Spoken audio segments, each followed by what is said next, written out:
سلام. امروز میخوایم با هم یه سفر خیلی جالب بریم به اعماق مغزمون تا ببینیم وقتی یه چیز شیرین میخوریم دقیقاً چه اتفاقی توی مرکز فرماندهی بدنمون میفته.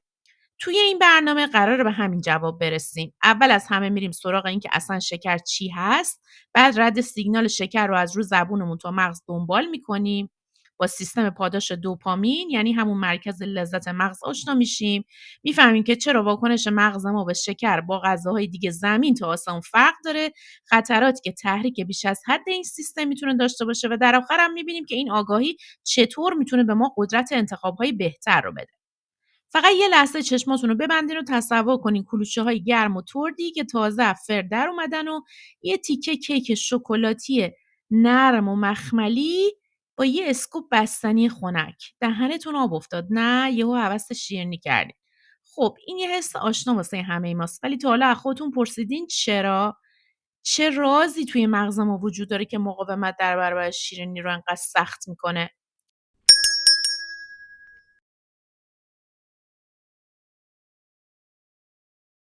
خب، اول از همه برای اینکه بفهمیم شکر چه تأثیری روی ما میذاره، باید بدونیم وقتی میگیم شکر دقیقا منظورمون چیه.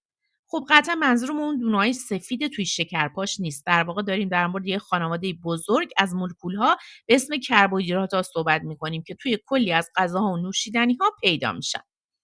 نکته واقعا جالبش اینجاست که شکر اسمهای خیلی زیادی داره. دفعه بعدی که رفتین خرید یه نگاه به برچسب محصولات بندازین: گلوکوز، فروکتوز، ساکاروز، مالتوز، لاکتوز، دکستروز و نشاسته. اینها همه از انواع شکر هستن. تازه شیره ذرت با فروکتوز بالا، شکر خام، حتی عسل هم همینطور. همه اینها در نهایت برای مغز ما فقط یه معنی دارن: شیرینی. شکر فقط توی کیک و شکلات نیست، توی خیلی از غذاهایی که اصلا فکرش هم نمی‌کنیم اضافه شده. یه چیزایی مثل سس کچاپ، ماستای میوه‌ای، میوه‌های خشک یا حتی اون گرانول‌بارایی که به نظر خیلی سالم میاد، چون شکر تقریبا همه جا هست، خیلی مهمه که تاثیرش رو روی مغزمون درست و حسابی درک کنیم. حالا چه اتفاقی میفته وقتی اون مزه شیرین به زبون شما میرسه؟ بیاین این سفر کوتاه اما خیلی مهم رو از زبون تا مغز با هم دنبال کنیم.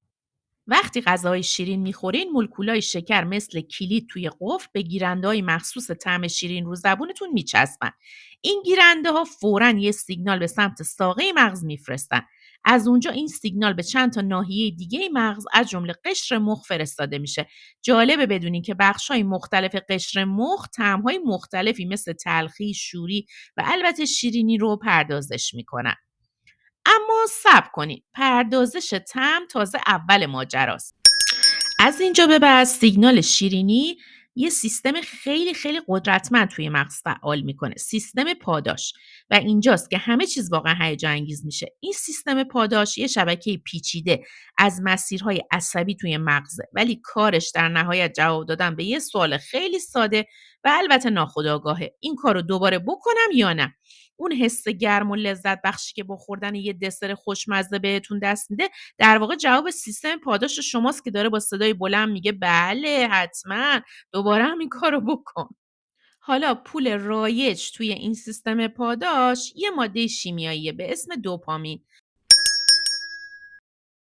دوپامین یه انتقال دهنده عصبی فوق‌العاده مهمه که باعث میشه ما احساس خوبی داشته باشیم و انگیزه پیدا کنیم تا اون کاری که باعث این حس خوب شده رو دوباره و دوباره تکرار کنیم. حالا میرسیم به سوال اصلی: چرا شکر توی این سیستم پاداش انقدر جایگاه ویژه‌ای داره؟ چون واقعیت اینه که همه غذاها مثل هم روی مغز ما تاثیر نمیذارن. شکر یکی از معدود خوراکیاست که مستقیما باعث آزاد شدن دوپامین توی سیستم پاداش میشه. مثلا کرم بلوکلی با این همه خوبیاش همچین تأثیری نداره. شاید هم واسه همینه که بچه‌ها رو معمولاً باید واسه خوردن سبزیجات تشویق کرد، ولی واسه خوردن شکلات همیشه خودشون داوطلبن. بیاین یه مثال رو با هم ببینیم. فرض کنین گرسنه‌این و یه وعده غذای سالم و متعادل میخورین. بعد خوردن غذا سطح دوپامین توی سیستم پاداشتون بالا میره و حسابی احساس رضایت میکنین. تا اینجای کار همه چیز عالیه، اما اگه همون غذای سالم رو واسه چند روز پشت سر هم بخورین، یه اتفاق جالب میفته. هر دفعه سطح دوپامین کمتر و کمتر میشه تا جایی که تقریبا به حالت عادی برمیگرده. میدونین چرا؟ چون مغز ما اینجوری تکامل پیدا کرده تا ما رو به خوردن غذاهای متنوع تشویق کنه و مطمئن بشه که همه مواد مغذی لازم به بدنمون میرسه. خب حالا میرسیم به این نکته مهم در مورد شکر. این قانون صدق نمیکنه. حتی اگه هر روز یه غذای خیلی شیرین بخورین، پاسخ دوپامین تقریبا همونقدر بالا باقی میمونه. به عبارت دیگه مغز شما هیچ وقت از پاداش گرفتن واسه خوردن شکر خسته نمیشه. این ویژگی یعنی تحریک مداوم سیستم پاداش، چیزیه که اثر شکر رو به طرز نگران کننده شبیه به اثر مواد مخدر میکنه.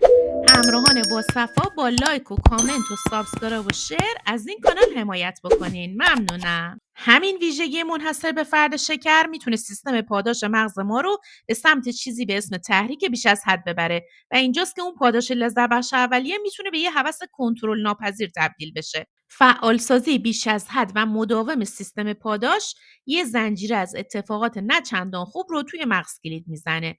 این فرایند شباهت خیلی زیادی به تأثیری داره که مواد اعتیادآور روی مغز میذارن و باعث ترشح غیرعادی و شدید دوپامین میشه.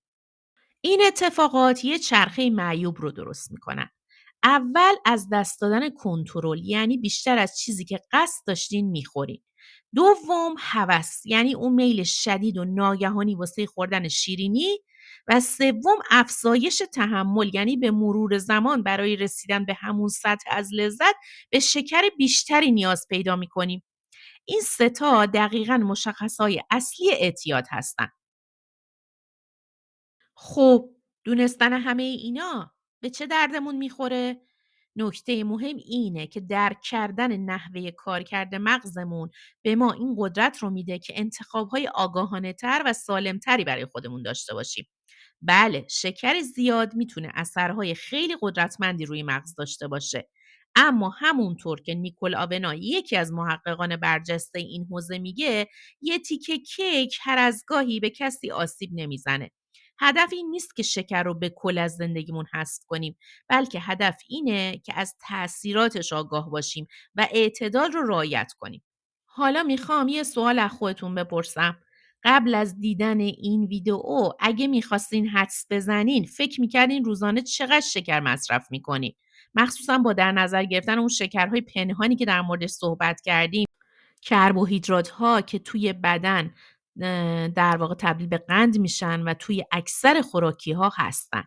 نظراتتون رو تو کامنت ها واسمون بنویسین و همینطور بگین که کدوم از بخش توضیحات براتون سورپرایز شد و نمیدونستینش. دونستن اسمای مختلف شکر یا تفاوت واکنش مغز به شکر یا مقایسه با یه غذای سالم. مشتاقانه منتظر خوندن نظراتتون هستم. این ویدیوها رو اگه دوست داشتین تماشا کنین و سابسکرایب اگه نکردین این دینگی رو عکس من بزنین سابسکرایب میشه. میبینمتون.